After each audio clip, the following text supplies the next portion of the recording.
बहुत साल पहले की बात है। एक आलसी लेकिन भोला भाला युवक था आनंद। दिन भर कोई काम नहीं करता, बस खाता ही रहता और सोए रहता। घर वालों ने कहा, चले जाओ, निकलो घर से, कोई काम धाम करते नहीं हो, बस पड़े रहते हो। वह घर से निकलकर यूं ही भटकते हुए एक आश्रम पहुंचा। वहां उसने देखा कि एक गुरुजी हैं, उनके शिष्य कोई काम नहीं करते, बस मंदिर की पूजा करते हैं। उसने मन में सोचा कि यह बढ़िया है, कोई काम धाम नहीं, बस मंदिर की पूजा करते हैं। उसने मन में सोचा, यह बढ़िया है, कोई काम धाम नहीं, बस पूजा ही तो करना है। गुरुजी के पास जाकर पूछा, क्या मैं यहाँ रह सकता हूँ? गुरुजी बोले, हाँ क्यों नहीं, लेकिन मैं कोई काम नहीं कर सकता हूँ। गुरुजी, कोई काम नहीं करना, बस पूजा करनी होगी। आनंद, ठीक है, वह तो मैं कर लूंगा। जब आनंद महाराज आश्रम में रहने लगे, ना कोई काम ना कोई धाम, बस सारा दिन खाते रहो और प्रभु भक्ति के भजन गाते रहो। महीना भर हो गया, फिर एक दिन आई एकादशी। उसने रसोई में जाकर देखा, खाने की कोई तैयारी नहीं। उसने गुरुजी से पूछा, आज खाना नहीं बनेगा क्या? गुरुजी ने कहा, नहीं, आज तो एकादशी है, तुम्हारा भी उपवास है। उसने कहा, नहीं, अगर हमने उपवास कर लिया तो कल का दिन नहीं देख पाएंगे, हमें तो भूख लगती है, पहले क्यों नहीं बताया? गुरुजी ने कहा, ठीक है, तुम ना करो उपवास, पर खाना भी तुम्हारे लिए कोई नहीं बनाएगा, तुम खुद बना लो, मरता क्या न करता। गया रसोई में। गुरुजी फिर आए, देखो, अगर तुम खाना बना लो तो राम जी के भोग जरूर लगा देना, और नदी के पार जाकर बना लो। रसोई, ठीक है। लकड़ी, आटा, तेल, घी, सब्जी लेकर आनंद महाराज चले गए। जैसा तैसा खाना भी बनाया। खाने लगा तो याद आया, गुरुजी ने कहा कि राम जी को भोग लगाना है। लगा भजन गाने, आओ राम जी भोग लगाओ, श्री प्रभु राम आइए, श्री राम आइए, मेरे भोजन का भोग लगाइए। कोई ना आया तो बेचैन हो गया, यहाँ तो भूख लग रही है, राम जी आ ही नहीं रहे हैं। भोला मानस सोचा कि प्रभु साक्षात तो आएंगे नहीं, पर गुरुजी की बात भी मानना जरूरी है। फिर उसने कहा, देखो प्रभु राम जी, मैं समझ गया कि आप क्यों नहीं आ रहे हैं। मैंने रूखा सूखा बनाया है और आपको तर माल खाने की आदत है, इसलिए नहीं आ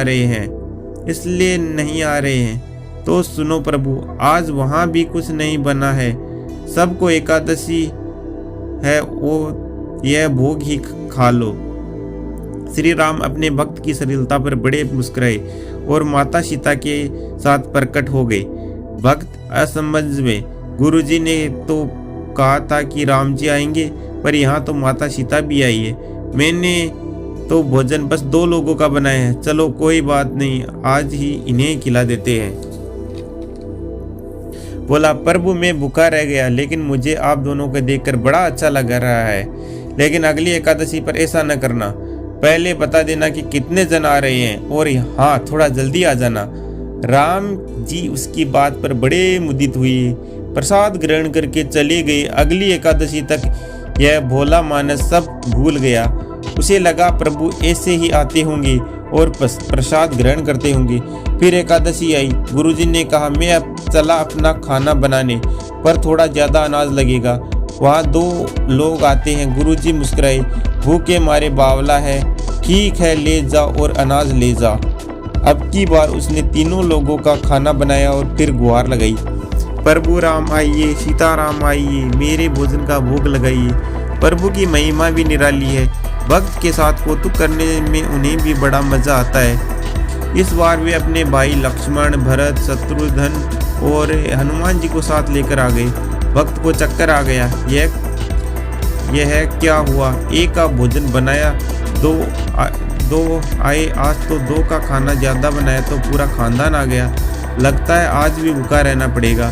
सबको भोजन लगाया और बेटे बेटे देखता रहा। अनजाने ही उनकी एकादशी भी हो गई। अगली एकादशी आने से पहले गुरुजी से कहा, गुरुजी, ये आपके प्रभु राम जी अकेले क्यों नहीं आते? हर बार कितने सारे लोग साथ ले आते हैं, इस बार अनाज ज्यादा देना। गुरुजी को लगा कहीं यह अनाज बेचता तो नहीं है, देखना पड़ेगा जाकर। भंडार में कहा, इसे जितना अनाज चाहिए दे दो और छुपकर देखने चल पड़े। इस बार आनंद ने सोचा खाना पहले नहीं बनाऊंगा, पता नहीं कितने लोग आ जाएं, पहले बुला लेता हूँ फिर बनाता हूँ। फिर टेर लगाई, प्रभु राम आइए, श्री राम आइए, मेरे भोजन का भोग लगाइए।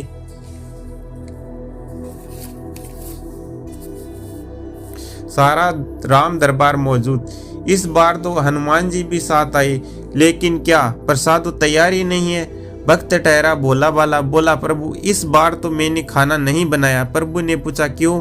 बोला मुझे मिलेगा तो है नहीं, फिर क्या फायदा बनाने का, आप ही बना लो और खुद खा लो। राम जी मुस्कुराए, सीता माता गदगद हो गई उसके मासूम जवाब से। उसके बाद लक्ष्मण जी बोले क्या करे प्रभु? प्रभु बोले भक्त की इच्छा है, पूरी तो करनी ही पड़ेगी, चलो लग जाओ काम। लक्ष्मण जी लकड़ी उठाई, माता सीता आटा सनने लगी। भक्त एक तरफ बैठ कर देखता रहा। माता सीता रसोई बना रही थी तो कोई ऋषि मुनि यक्ष गंधर्व प्रसाद लेने आने लगे। इधर गुरुजी ने देखा खाना तो बना नहीं, भक्त एक कोने में बैठा है। पूछा बेटा क्या बात है, खाना क्यों नहीं बनाया? बोला अच्छा क्या गुरुजी आप आ गए, देखिए कितने लोग आते हैं प्रभु के साथ। गुरुजी बोले मुझे तो कुछ नहीं दिख रहा है तुम्हारी और अनाज के सिवा। भक्त ने माथा पकड़ लिया, एक तो इतनी मेहनत करवाते हैं, प्रभु भूखा भी रखते हैं, ऊपर से गुरुजी को दिख नहीं पा रहे हैं, बड़ी मुसीबत है। प्रभु से कहा आप गुरुजी को क्यों नहीं दिख रहे हैं? प्रभु बोले मैं उन्हें दिख नहीं सकता। बोला क्यों? वे तो बड़े पंडित हैं, ज्ञानी हैं, विद्वान हैं, उन्हें तो बहुत कुछ आता है, उनका क्यों नहीं दिखते?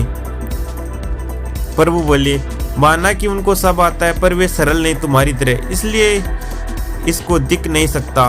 आनंद ने गुरुजी से कहा गुरुजी प्रभु कह रहे हैं आप सरल नहीं हैं इसलिए आपको नहीं दिखेंगे। गुरुजी रोने लगे, वाकई मैंने सब कुछ पाया पर सरलता नहीं पा सका तुम्हारी तरह, और प्रभु तो मन की सरलता से ही मिलते हैं।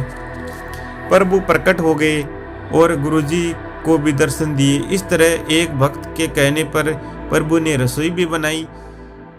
धन्यवाद।